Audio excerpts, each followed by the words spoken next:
अस्सलामुअलैकुम वरहमतुल्लाहि वबरकातुहू। आज की वीडियो में सीखेंगे हम अदद गिनती। अरबी ज़ुबान में हम किस तरह गिनती को लिखते और पढ़ते हैं, आज की वीडियो में हम वो सीखेंगे। वाहिद एक, इस्नान दो, सलासा तीन, अरबा चार, खम्सा पाँच, सित्ता छः, सबा सात, समानिया आठ, तिसा नौ, अशरा 10। ये थी 1 से लेके 10 तक गिनती।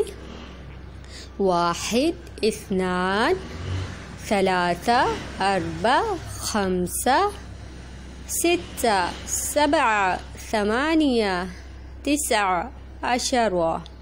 उम्मीद करती हूँ आपको मेरी आज की वीडियो पसंद आई होगी। अगर वीडियो पसंद आए तो चैनल को सब्सक्राइब, वीडियो को लाइक और अपने दोस्तों के साथ ज़रूर शेयर करें। जज़ाकुमुल्लाहु खैरन कसीर। अस्सलामु अलैकुम व रहमतुल्लाहि व बरकातुहू।